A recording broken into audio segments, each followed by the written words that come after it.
Media Studios, deep inside a secret underground bunker. We're speaking to freedom-loving patriots from all around the country and the world. Welcome to the Resistance. Well, hello there, everyone. We're going to do something really, really cool here. Basically, I switched browsers, so I got a little bit delayed, but I am on. Hopefully, I sound okay. Because if not, then, yeah. I don't know what I'm going to do. Okay, I think your intro is too loud. Yeah, whatever. G-Webs, you're too old. I'm just joking. I love you. My name is John Crump, and we are sponsored by Tusk. I'm gonna drop a video on the other channel in a second here. So let's go ahead and say hi to Tusk. Proudly sponsored by TUSC, the only cryptocurrency designed with the firearms market in mind, with 3-second processing times. It's the fastest cryptocurrency on the planet.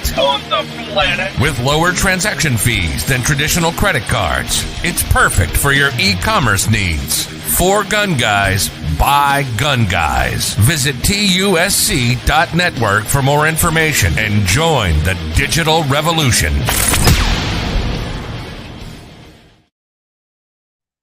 We are back here on the channel. For some reason, I don't look perfect. Let me go ahead. Okay, yeah, I don't know. Maybe it's just, I have no idea.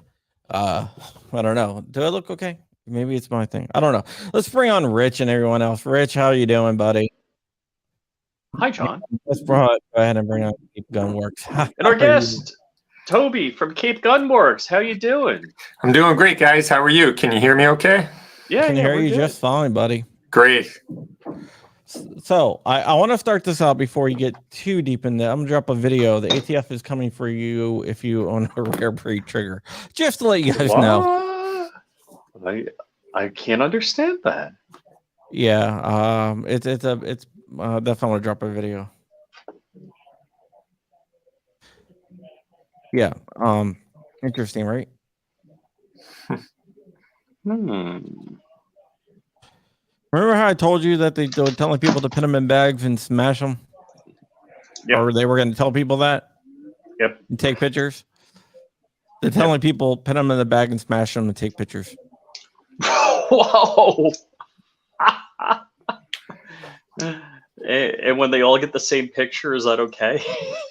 I don't know. I'm gonna just smash something like walnuts and be like, oh, it's actually a rare breed trigger. I don't know why it looks that way. Can I 3D print a rare breed trigger and smash it? Yeah, there's some other 3D printing news, but let's go ahead and talk to Toby really fast. Toby, tell us about yourself. Hey, guys. Well, thanks for having me on. I'm Toby Leary. I'm co-founder of Cape Gunworks here in Hyannis, Massachusetts, behind the Iron Curtain. I don't know if you know anything about Massachusetts gun laws, but they're not very good. And so we're always struggling to, give the people what they want, yet stay compliant, which is a muddy waters around here. So it's tough to do business in this state. But on the other hand, it's where we live. I get all the time people say, you're crazy for owning a gun store in Massachusetts. And I say, well, what the heck? This is where I live. This is where my roots are. This is my family. So we put down deeper roots, if you will, when we started Cape Gunworks about 8 years ago. And we started off as a little mom and pop store with the idea and the plan to open a state-of-the-art facility with a indoor range and a big training classroom, if you will, and put on a lot of classes, have a great pro shop. And so that kind of went into full effect about 5 years ago, really, when we opened. But so we've been able to do that, and we're operating out of a 20,000 square foot facility now, and with 15 lanes, indoor range rated up to 50 BMG. And we have a good time with that. We have a great staff. And so we're happy to be here doing that. And over the past year and a half, if you will, when COVID shut everybody down in this area, we started to get more involved with doing live streams and Facebook Live and Instagram and YouTube, et cetera, and because people just wanted to know what the heck was going on, and so we were able to communicate directly with people that way, and it's kind of evolved into a radio show and a podcast, so to speak. But and so we're having fun doing that and kind of being out there and a mouthpiece for our industry in Massachusetts, and so that's what we've been after and doing hard for the last couple of years, and enjoying every minute of it, and really love where it's taken us and some of the opportunities and doors that it's opened for us as well. So that's basically it in a nutshell. So in Afghanistan, to carry, what do you have to do? Well, this is a great example of it, but basically what you have to do is you have to take a 4-hour class first if you're going to buy a gun of any kind. Then you have to decide whether you want an FID card, which allows you to buy basically low capacity rifles or shotgun. But if you want to buy a pistol, you need to obtain a license to carry. So you take a 4-hour class. Then when you get a certificate for that, you can apply at your local police department.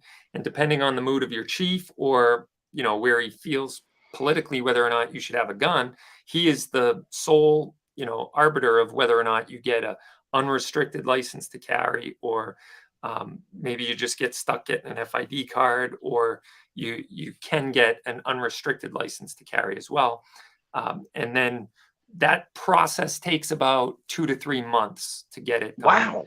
Even though the state law says that they must respond within 40 days. So they haven't really held up to that, and they almost laugh in your face when you say, hey, I thought you're supposed to respond within 40 days. They're like, but anyway, on the application, you have to give 3 references. You have to state why you want a license to carry. You have to get fingerprinted, photographed, and then extensively background checked by the state and by the local government. And then after you've jumped through all those hoops and paid $100 fee, your card will be issued either unrestricted or with restrictions like target and hunting only, or target shooting, or they can restrict it for whatever reason they want. And then once they issue that, then you can purchase a gun. You're still subject to all the the background check of the 4473. Even though our law is more stringent than the federal law, we would technically be exempt from needing to do 4473s because everyone's got that license to carry card. But Massachusetts made it a state law that you still have to go through that whole federal process. But so yeah, that's basically the easy peasy process of getting your license to carry here in Afghanistan.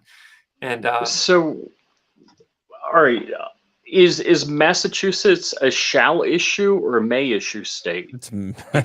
It's a shall issue on the FID card, but a may issue when it comes to the license to carry.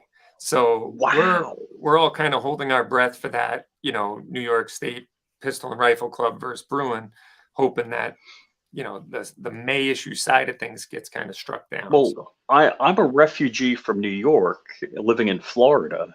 And, in New York, there's almost no chance you're going to get a carry permit. Right. Unless you're rich.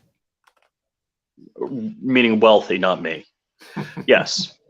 So my flight instructor owns an auto parts store, and he actually has to go every year and show that he makes cash deposits at the bank, and that's why he needs a carry permit. Yeah. It's not like, so I did wedding photography in New York and video, and I'd be carrying around, 20, 30, 50 grand worth of equipment. That didn't count. It had to be cash. Which was nuts.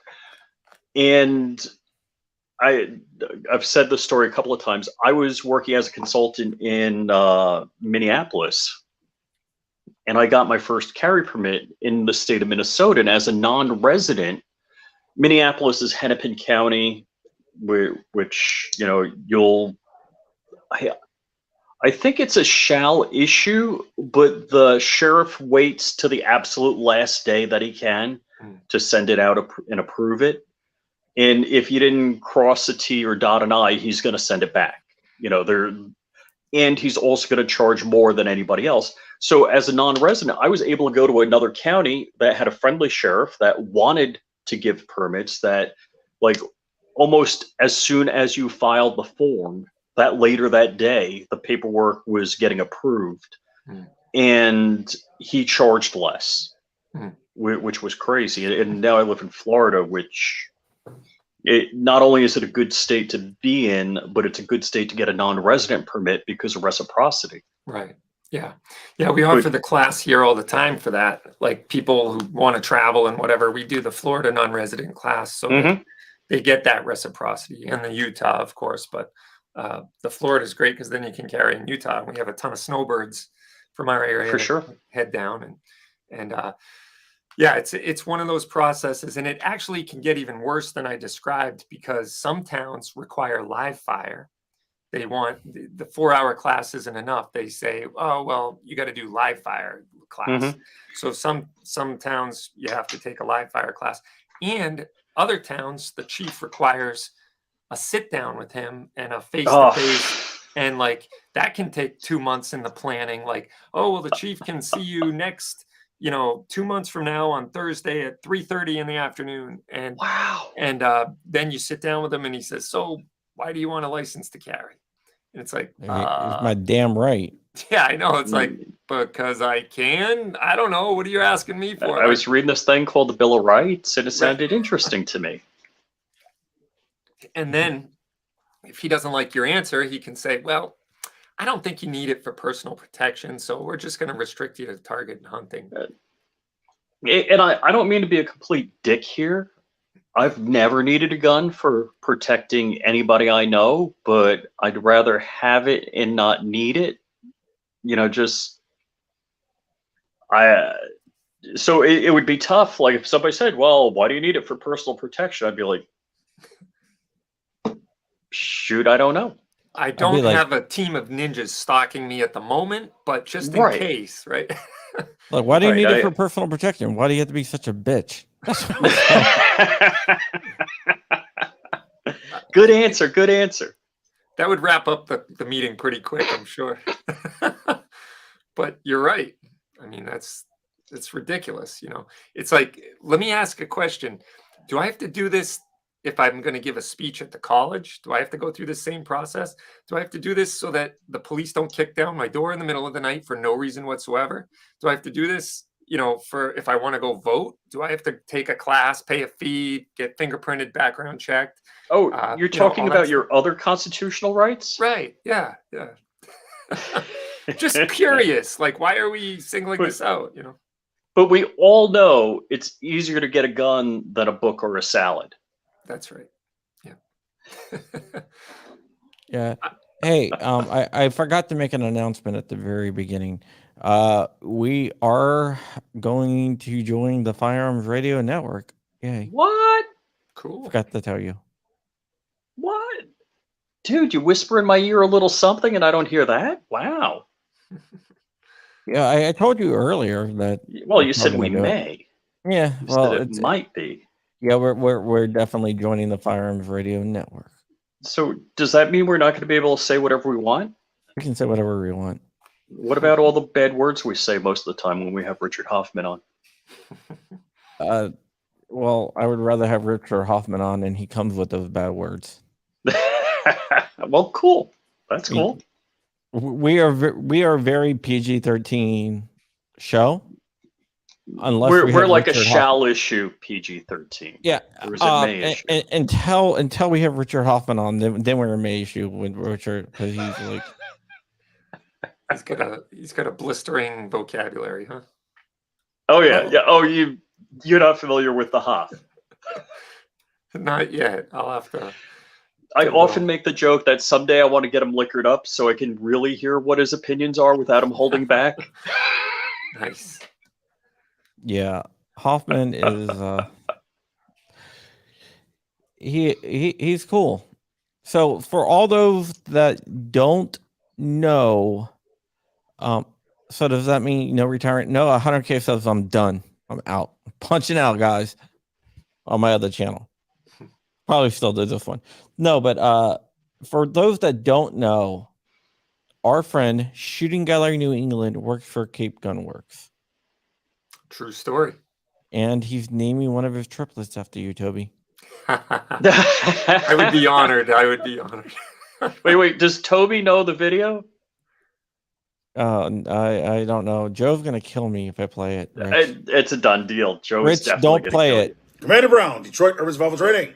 Congratulations to Joe and his wife on triplets. That's amazing. That's gonna be a lot of.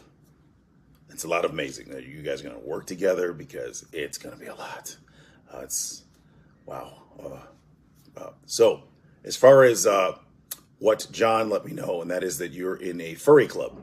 So here's the thing about a furry club. I'm not sure what a furry club is. I think you meant Fury Club. When you have triplets, that will be enough Fury. You will not be any extra clubs for Fury. We're going to have to cut that out. That intelligent option will increase survivability and success. And a happy triplets and marriage situation. No Fury or furry. No clubbing. Just stay home. Wondering why someone was Blames commenting this. on the John weird blames name this- has Fury Club or Furry Club, whatever. John blames this on Jared Giannis. It was Jared. That's priceless. No, it definitely was Jared though. So you've been in business for a while, and you have a really popular gun store. What are some of like the biggest hurdles you have in Massachusetts? Is it government? Is it the people around you saying we don't want a gun store? No, you know what? It was very interesting when we decided to open the gun store. We actually, other than the usual steps you got to go through, we didn't really have too much trouble. The town didn't want to give us a permit for the location we were going, but our lawyer was like, it's zoned for retail. So if you can't sell shoes there, I mean, if you can't sell guns there, you can't sell shoes there. So you got a shoe store on the road. It's the same thing. So he was able to get. So was that the lawyer called up, or was that you had to go to court? No, I just had him write a letter, an opinion letter to the building inspector who issues the license, the business license. And he was retiring and had some pressure on him from some of the board members of this district that we were in. And they were all kind of like, oh, a gun store, this was right after Sandy Hook. And I didn't realize the timing. Yeah. So timing wise, it was like they didn't really want a gun store.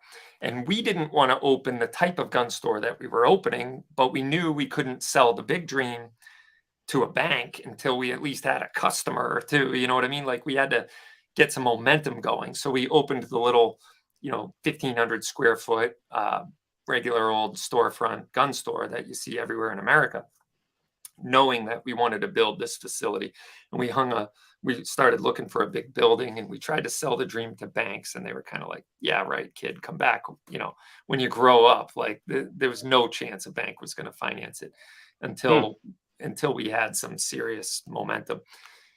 We knew that the secret sauce was just taking care of customers. Like I think we all know gun stores that, you walk in and you're like, what am I going to get? Am I going to get the guy sitting on the stool with his arms crossed and kind of, like inconvenienced that you asked to look at a gun? Or am I going to get someone who's happy to see me and wants to a little small talk and wants to help you into a gun?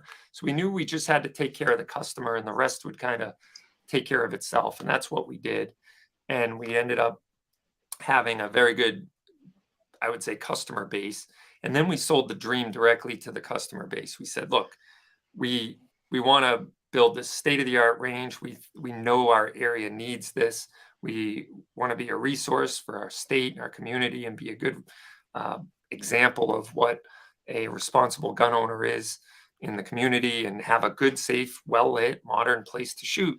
And I think if you're for guns or against guns, how can you at least be against that premise and say, oh yeah, we'd rather people out in the backyard shooting, or, pulling up to the power lines and setting up a target just to sight in their gun for, hunting season, or go to a state-of-the-art indoor facility that's got instructors on site that can help with that. So not to say we don't agree with people's right to be able to go out in the woods and shoot, but we knew what area we live. You know, we know that this isn't Texas. So basically what we did was we sold the dream to the people and they supported us. We pre-sold a bunch of memberships. They bought in, and we were able to secure a building and get financing. And that was really the start of what we have today. So we knew also that it was probably not the smartest business idea to build this store where we are, because we're kind of a dead end street in that if you look at the map of the United States, Cape Cod is the arm that sticks out in the middle of the water. We're a peninsula. And so you have to like be purposefully going there, or the local community has to support us. And we only have 200,000 people that live in a 15-mile radius. Whereas if we had just gone 45 minutes north, we would have 2 million people that live in a 15-mile radius. So, but again, it's all about where we were going to put down roots and open our flagship location. And we did it even though knowing that, you know, we're very limited on demographics of how many people, but the community has supported us amazingly. The biggest hurdle though was when we were about to open, we felt like town politics starting to really put the hammer down on us. And, you know, we worked through it. Cost a lot of money to work through it, but we started to get tortured at the end, where we felt at the beginning they kind of rolled out the red carpet, but then toward the end, right before we opened, they kind of tortured us a little bit, but we made it through. And and now the ongoing issues or obstacles are obviously the state we live in. We have magazine capacity. We have certain guns we can and can't sell. And the most restrictive is we have a firearms roster similar to California of what handguns we can and can't sell. And they have to meet 2 different criteria. They have to go to a testing lab, pass all that, and then they have to meet the Attorney General's regulations, which isn't even law, it's just their regulations.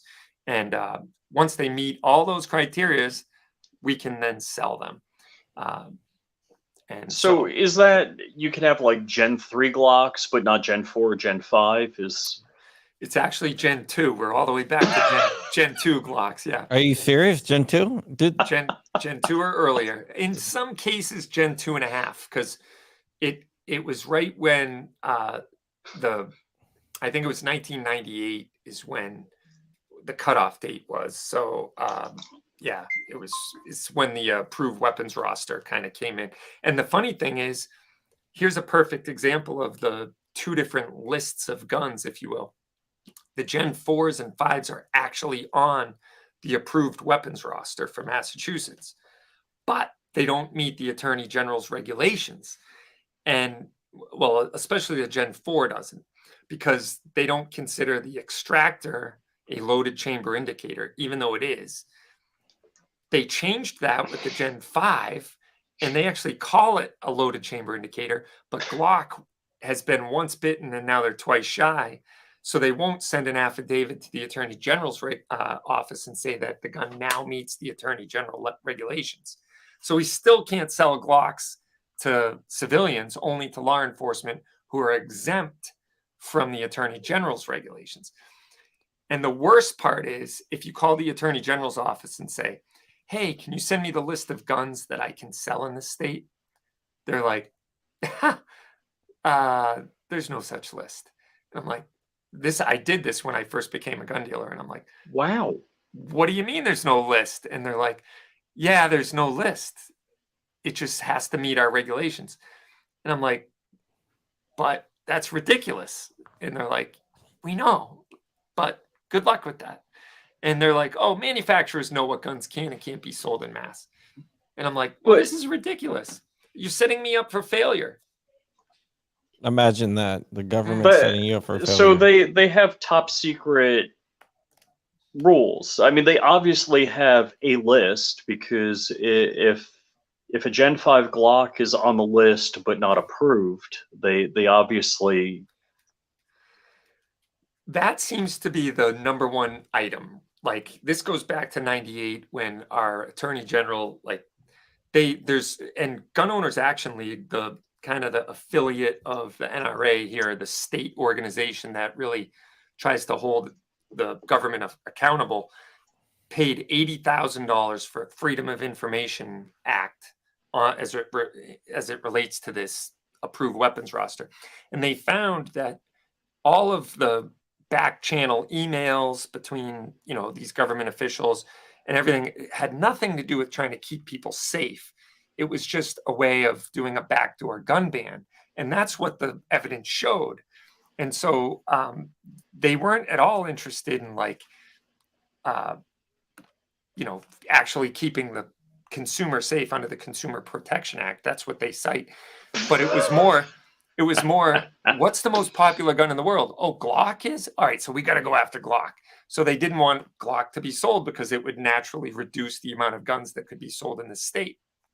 And so that seems to be the number one gun that they're really, hard after. If we were to start selling Glocks tomorrow, I'd be getting a call from the Attorney General's office. If I was to sell some other gun that's, off the list, if you will, they may or may not even pick it up because they don't know what they're doing. They're not gun people, but they really know to look out for the capital G Glock. That's the one thing you can't sell, So That's it's crazy. just crazy. Yeah. So we got a now, question. oh, Yeah. You're skipping people's questions, man. oh, okay. So G-Webs is asking, Toby does a good job describing the situation in Afghanistan and how it got that way. What is the best case solution to repeal the bad laws? Well, I think that right now, Firearms Policy Coalition has filed a lawsuit challenging the legality of the this approved weapons roster, which I think is great because it isn't until someone articulates, especially under, I think it was Heller or McDonald, I get them confused. I don't know which one, that said that the gun that is in common use and ordinary is the gun that the people should be allowed to own. And so Heller. Heller. Okay. So under that one, it's pretty obvious that Glock is probably still the number one gun in America. Maybe they've been knocked off the pedestal, but even still, it's one of the most popular guns. So it definitely meets the criteria of common and ordinary. And so under that alone, we should be able to challenge the fact that my rights are being restricted by this, law that really doesn't do anything to keep anybody safe.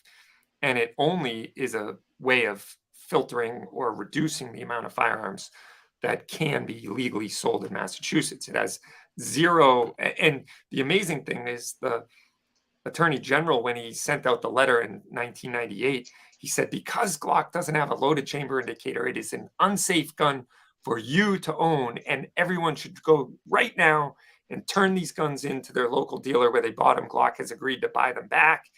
And you don't want these unsafe guns.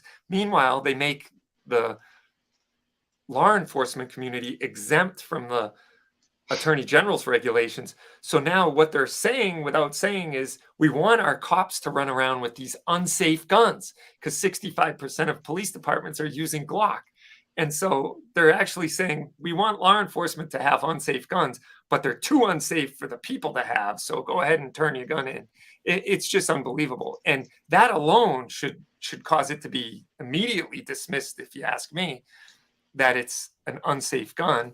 The fact that we trust, law enforcement with it, or law enforcement can be trusted with it, even with the fact that a lot of the gun owning community are better trained than police officers, in my opinion. So I was going to hit on that. Yeah. I was going to hit on most cops have no clue other than they have to qualify once a year, and otherwise they don't know what the thing is. Yeah.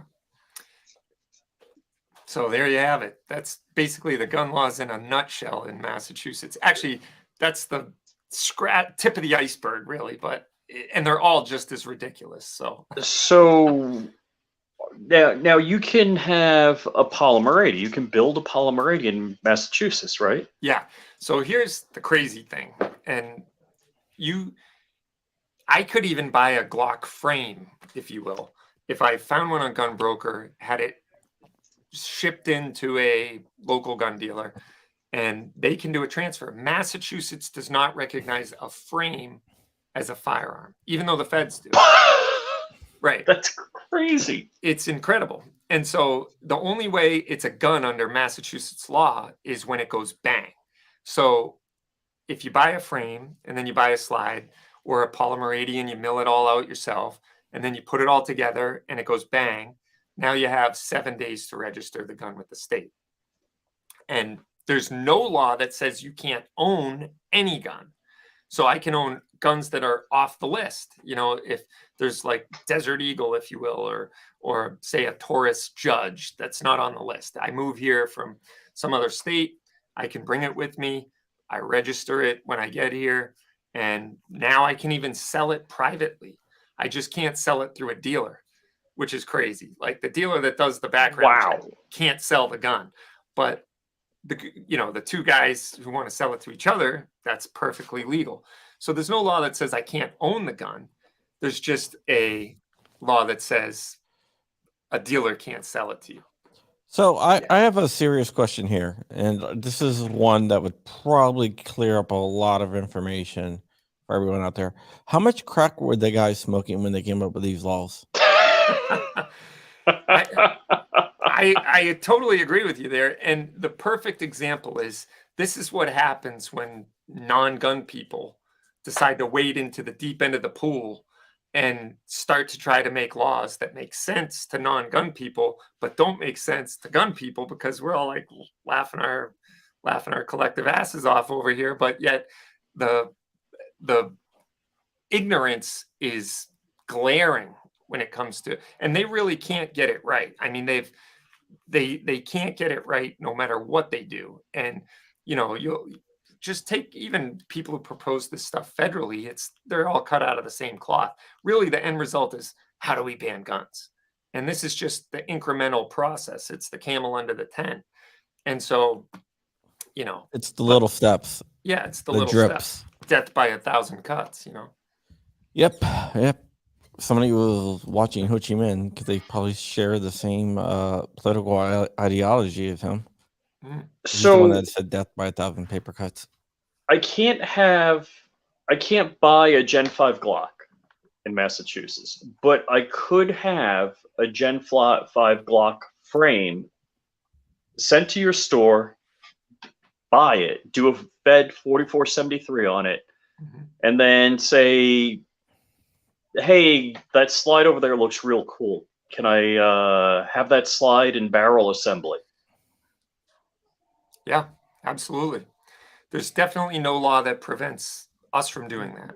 And there's a lot of people that do it. And we sell frames all the time. And it's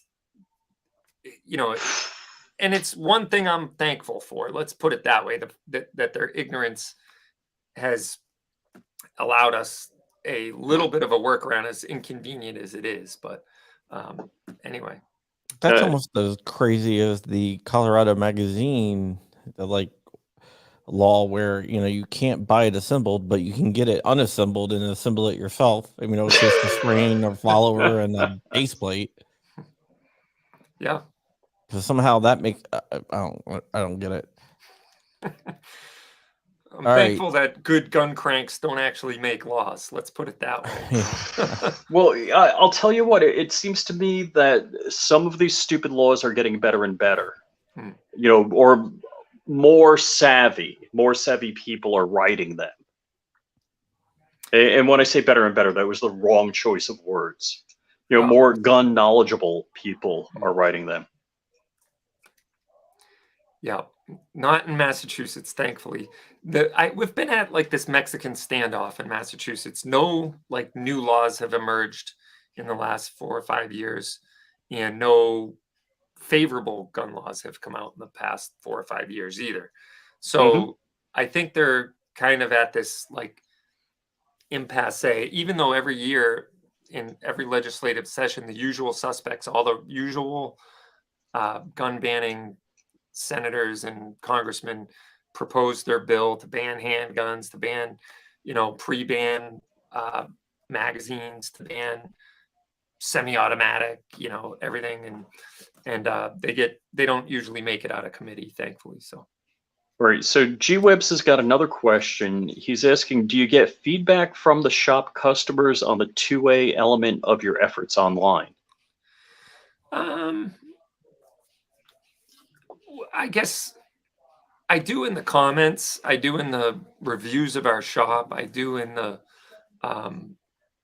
you know, the business I do online, et cetera, et cetera. But, you know, I've just started to wade into the online community as a gun guy in the past year and a half. So, you know, my following is very limited. My exposure is very limited. I do a radio show locally that just got picked up, and I think G-Webs picked this up in Tucson. We're on in Tucson, Arizona now, and we're on in Jackson. Yeah, we're on in Jacksonville, Florida too. So those two shows have started to expand our reach a little bit, and people are starting to find the podcast, et cetera, et cetera. But this is, someone asked earlier if this is my first time on the John Crump Show, and it is. So, you know, I start to get a little bit more exposure and, you know, start to do a little bit more of this type of roundtable or online, you know, shows, which I love doing. It's a lot of fun for me. And you know, it's always fun to tell people what it's like to live, you know, behind the Iron Curtain here in Massachusetts and watch heads explode. Like, how can you live like that? You know, but that's basically what it comes down to. But really, it's also about expanding the knowledge to people of what can happen if you don't keep your finger on the pulse of what's going on in your communities. And, you know, the question earlier, what can we do to change it, is the best way is prevent it from happening in the first place. And, you know, really monitor it and really elect pro-gun candidates, because once it happens, you live with it for a long time. We're living with the assault weapons ban from 1994, that the rest of the country had the luxury of having it sunset, but Massachusetts made it permanent in 98.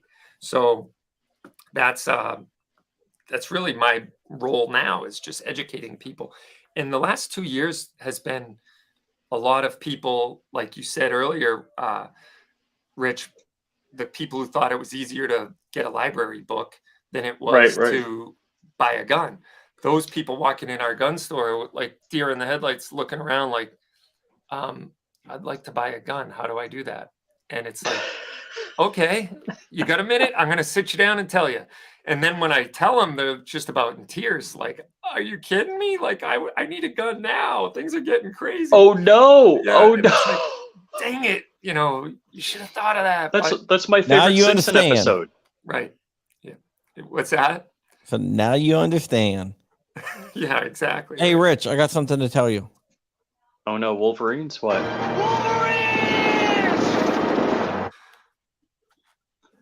So, all right, CNT.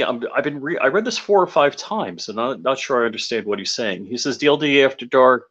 Dark said that it's been 4 years since someone gave me a super chat.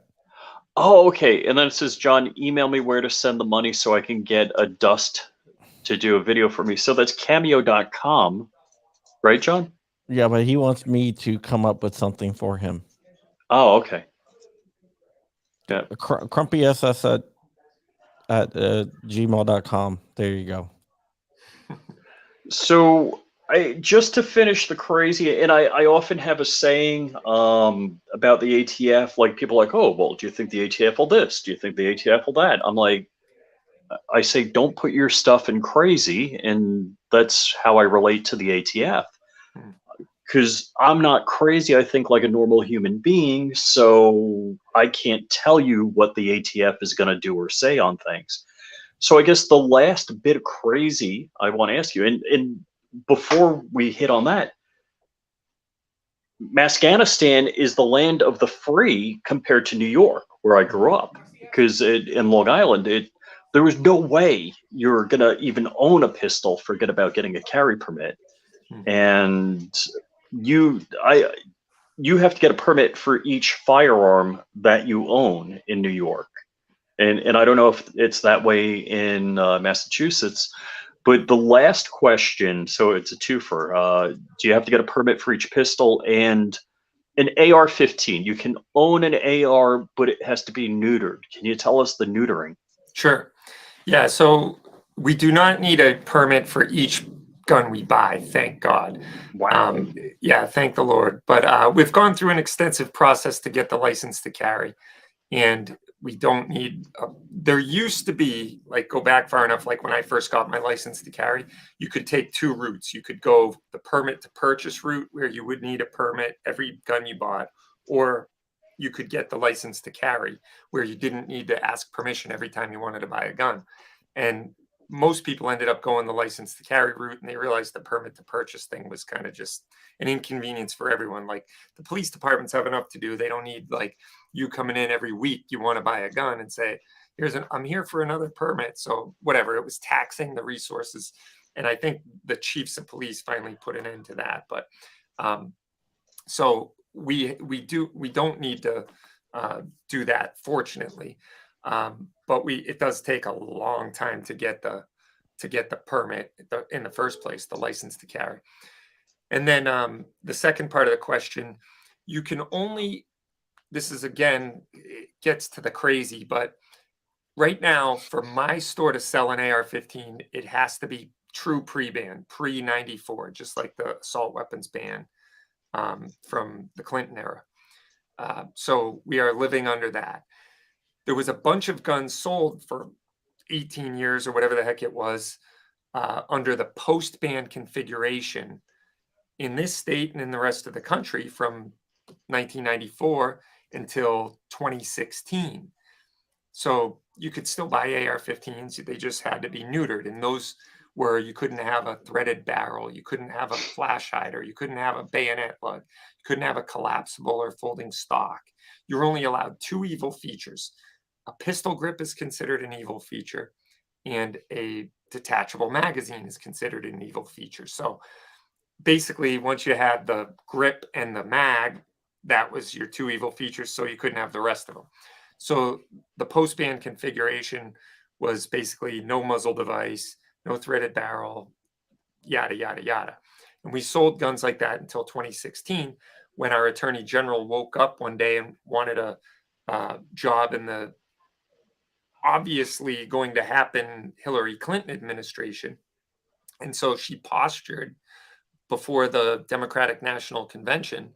And on the day that'll live in infamy for us here in Massachusetts, which is 7/2016, she issued an enforcement notice to every dealer in the state and said, you can no longer sell any type of AR-15 because it is a clone to the enumerated gun on the 94 assault weapons ban. Same goes for AK-47s, the FNFAL, the Steyr AUG, the Uzi, Tech 9. There's all those enumerated guns from the assault weapons ban in 94, which is ancient history probably to most of your listeners and you guys or whatever. So We get a lot of old people. yeah, but we're still living under that iron fist, you know what I mean? And so all the guns that were sold prior to 7/2016, she grandfathered in and said, because you didn't realize you were committing a felonious act in purchasing these guns, we're going to allow you to keep them. But we reserve the right to charge you with a felony, even though we're giving you the wink and the nod that we're not going to. And from this point on, if it meets the compatibility or the similarity test, you cannot sell it. So if it's basically Eugene Stoner's design or Kalashnikov's design, you can't sell it. And they even further extrapolated to use things like similar extraction method and similar magwell and similar trigger. Yeah. Oh yeah. And then it's similar. So a lot of dealers were going, oh my God, I can't even sell a semi-automatic gun anymore. And we kind of were like, all right, I guess we're not going to be able to sell AR-15s and AK-47s. We kind of went in that very narrow, very strict vein. But there were guns that fell outside of those design criteria that we still continued to sell. Then, like, along the way, somebody got pretty smart and said, well, if it's originally built, it can't be altered for sale in the state of Massachusetts. So like I couldn't take one of these AR-15s behind me and make it into a gun that now meets the definition of like a 22 or something like that.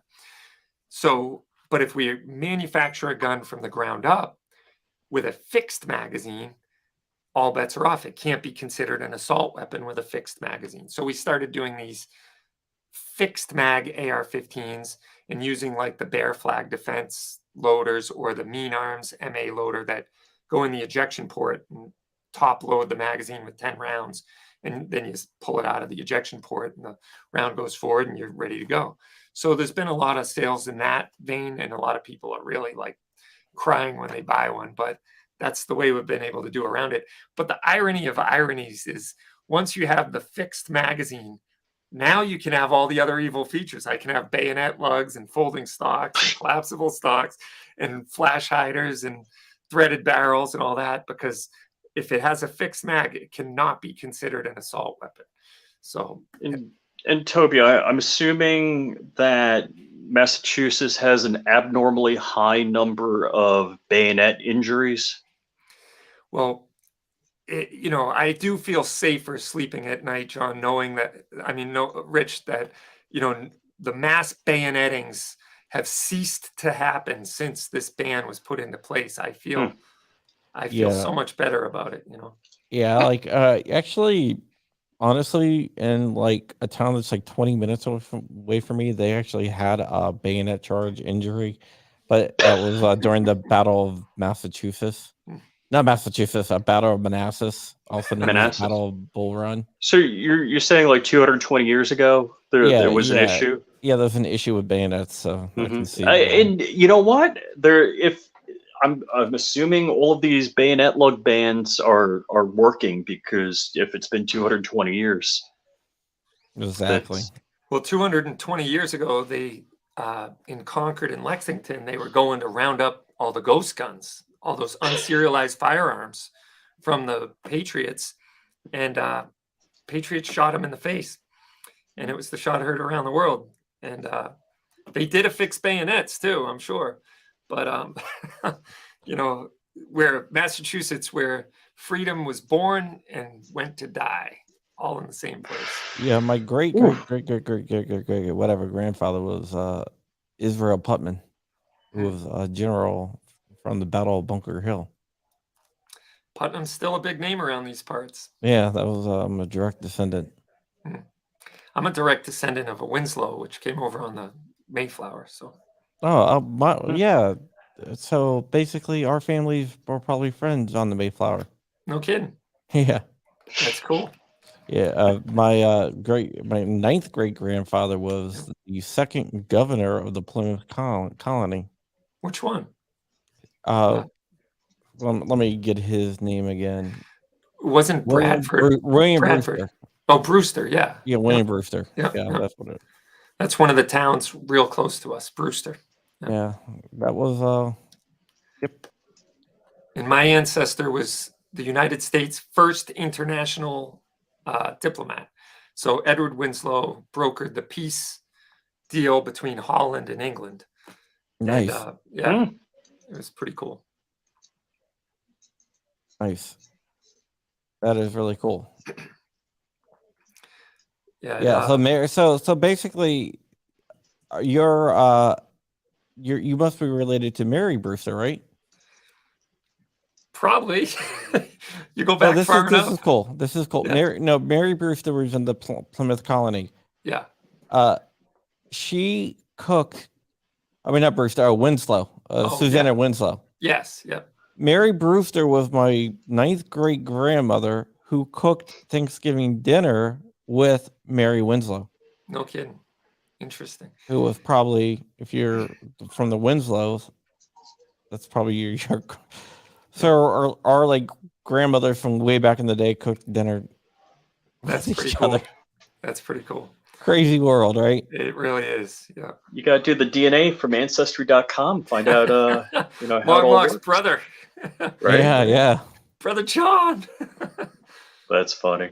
Yeah, that's kind of funny. So you're a direct descendant of the Winslows? My mother's maiden name, Winslow. Yep. All right. Oh, wow. So our grandmothers from back in the day cooked the first Thanksgiving dinner together. Yeah, and I think it is 9 generations for me because it was 8 from my mom. So Yeah, so it's 9 generations from both of us. mhm. It's kind of freaking funny, right? It is extremely funny. It's a small world. Yeah, yeah, it is. Boils down to Plymouth Colony. Yeah, and the first Thanksgiving dinner. Yeah. Wow. There's a statue somewhere that has both of them together. Yeah, there's a really cool thing called the Forefathers Monument in Plymouth. And the amazing thing is I grew up, I don't know, 40 miles away from it. And we'd go to Plymouth Rock and Plymouth Plantation on school field trips every day. But I never once was even told about the Forefathers Monument. And I discovered it like 10 years ago.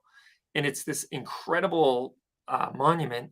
You can Google it or whatever, and it has all of the passengers on the Mayflower and the whole reason they came to America and the hardships they faced and everything else. But it's pretty remarkable. And I didn't even know about it until like 10 years ago. And I felt like my whole childhood was cheated because going to see Plymouth Rock is extremely anticlimactic to a 12-year-old. You know, you're like, this is it? We just boarded the school bus and rode an hour for this, you know, but the Forefathers Let's get the Monument, teachers out of the class. exactly, right. But maybe they didn't want us to, you know, really know the true heritage and reason why the pilgrims and all came by. But anyway, I recommend you look into it. It's a pretty remarkable Yeah, monument. I was doing a lot of research on different things and different statues and stuff. And the only reason I ran this Susanna Winslow is because I was looking up Mary Brewster and I found a statue of her with Susanna Winslow that's supposed to be a tribute to the first Thanksgiving Day dinner, Amazing. which I thought, Must have and been a really good dinner if they made a statue to them. yeah. Well, there you go. Well, we're still making that dinner every year, so I guess it was pretty remarkable, right? Yeah, you can thank us, Rich. Yeah, there you go. Thank you, Crumpy. We need to charge some royalties to people. That's right. Right? You need to patent the Thanksgiving Day dinner and Yeah, patent and copyright it. exactly. I mean, it's only fair, right? So we had one more question about 3D printing. Are you involved in 3D printing at all, or For all the built wrong community? reasons. Like, here's one of my designs. Oh, 3D printing my mag block limiter so that I can, you know, limit the magazine to 10 rounds and now sell it with the gun, you know. But I do want to branch out a little bit into 3D printing a little more once I, you know, get a model for every magazine for every gun we sell, because it makes a lot of sense for us to print those in house. But I'm ordering a 3D.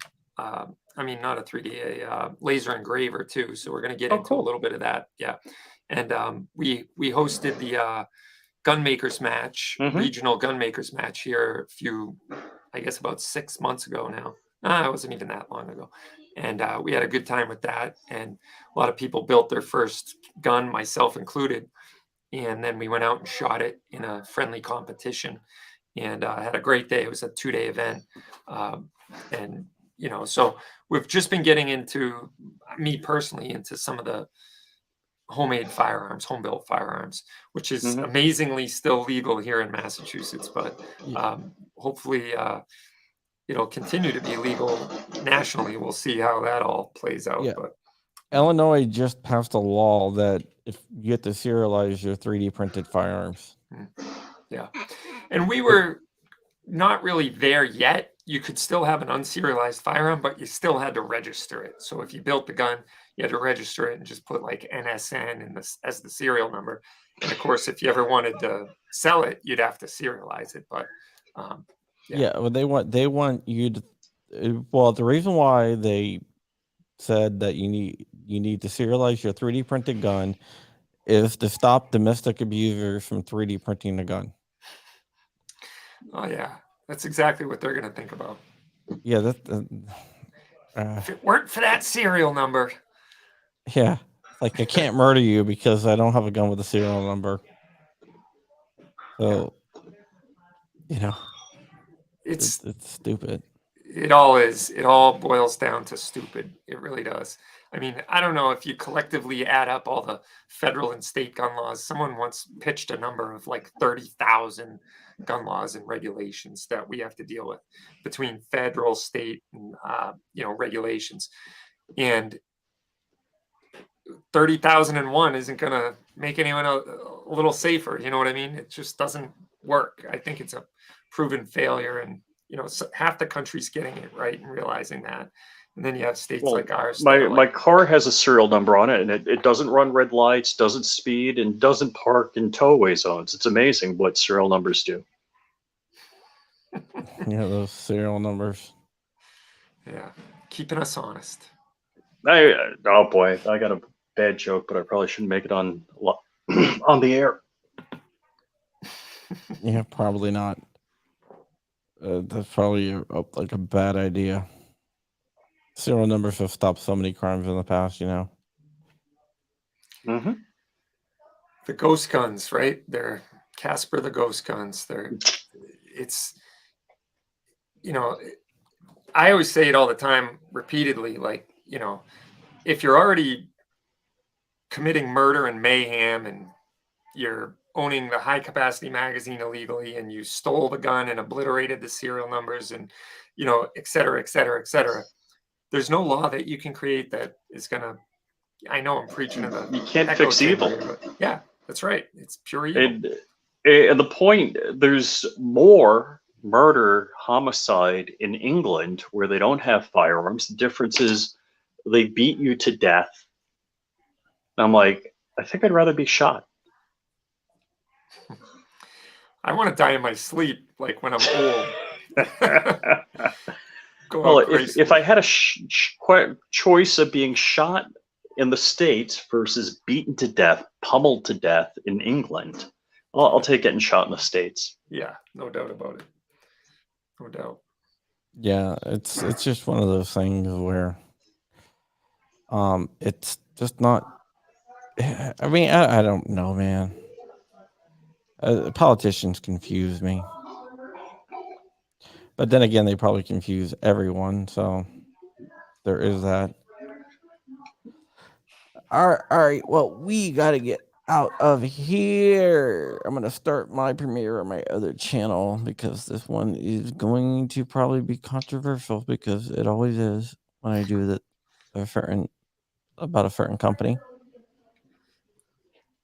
But yeah, I want to thank you so much from coming on. You can find Flying Rich at Flying Rich on YouTube and Twitter and Instagram, where it's @FlyingRich_official. Don't forget to check out his MySpace and go to locals.flyingrich.com because you're the only one on MySpace. And you can find me at locals.johncrump.com, at John Crump News and Amaland. And I'm going to kick it over to Toby for the final words. Well, thank you guys very much for having me on. I thoroughly enjoyed our conversation. And I'd love to, anytime you want me, you just let me know. And you can find us at capegunworks.com, or all of our social media is at Cape Gunworks, except Instagram, which nuked our whole page last week. They nuked it? Wow. Yep, we're gone. So now it's CGW_backup. And it's, 8 years of content in the wind. So unfortunately, that's the way it is. And a lot of good content, if I do say so myself. But it was, so if you want to follow us on Instagram, it's CGW_backup. But yeah, thank you guys so much for having me on. Anytime you need me, let me know. And I'm sure I'd love to have one of you guys on my show again. It was great the first time with John, and Rich will get you on one of these times too. So sure. Our radio show is rapid fire. So yeah, it's a great show. I listen to it. Oh, cool. That's great. I'm honored. So thanks a lot, guys. Appreciate it. All right, guys. We will see you next week. Enjoy your weekend. Bye-bye. All right.